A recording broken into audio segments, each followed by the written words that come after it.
नाव. आज क्रांती सूर्य महात्मा ज्योतिबा फुले यांच्या जयंतीनिमित्त मी माझे मनोगत व्यक्त करणार आहे. ते तुम्ही शांत चित्ताने ऐकावे ही माझी नम्र विनंती. छत्रपती शिवाजी महाराज यांचे समाधीस्थळ शोधून त्यांच्या महान कार्याला पुन्हा लोकमानसात आणणारे शिवजयंतीचे जनक म्हणजे महात्मा ज्योतिबा फुले. स्वतःच्या घरदाराचा विचार न करता संपूर्ण आयुष्य शेतकरी, कष्टकरी, बहुजन समाजासाठी वेदित करणारे वंचिताचे उद्धार करतो.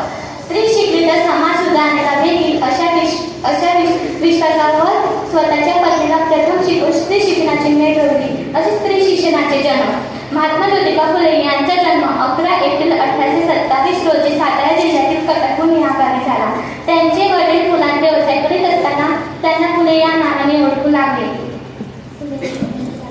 महात्मा गांधीजींनी त्यांना खरा महात्मा असे म्हटले. स्वातंत्र्यवीर सावरकर यांनी त्यांचा उल्लेख महात्मा म्हणून केला व संविधानाचे शिल्पकार डॉक्टर बाबासाहेब आंबेडकर यांनी महात्मा ज्योतिबा फुले यांना आपले गुरु मानले. असे महात्मा सामान्य शेतकरी कुटुंबातील ज्योतिबा हे आपल्या कार्याने महात्मा बनले. स्त्री शिक्षणासाठी जे जिल्हे होऊन चंदन स्त्री शिक्षणासाठी जे जिल्हे होऊन चंदन अशा महात्मा फुले यांना माझे त्रिवार वंदन. अशा महात्मा फुले यांना माझे त्रिवार वंदन. ज्योतिबा हे शूद्र अधिशूद्र गुलामगिरीचे दुःखाचे कारण अविद्या अज्ञान आहे असे म्हणत. जसे बोलणारे बोलावे तसे चालणे चालावे, जसे बोलणारे बोलावे तसे चालणे चालावे.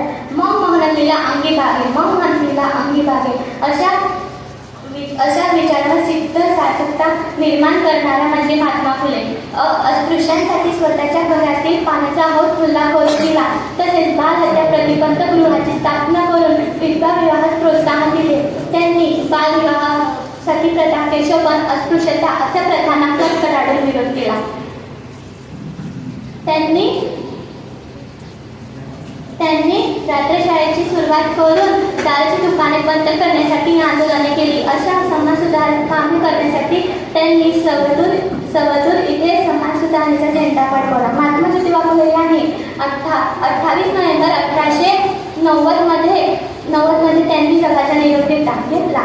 असे महात्मा ज्योतिबा फुले यांना माझे कोटी कोटी प्रणाम. जाता एवढेच म्हणे, महात्मा ज्योतिबा फुले यांनी सावित्रीबाईंना शिकवले. असे महात्मा ज्योतिबा फुले यांनी आपल्या सावित्रीबाईंना शिकवले. म्हणूनच आज स्वच्छंदी व्यक्त होते कवित्रे. म्हणूनच आज स्वच्छंदी व्यक्त होते कवित्रे. जय ज्योती, जय क्रांती. धन्यवाद.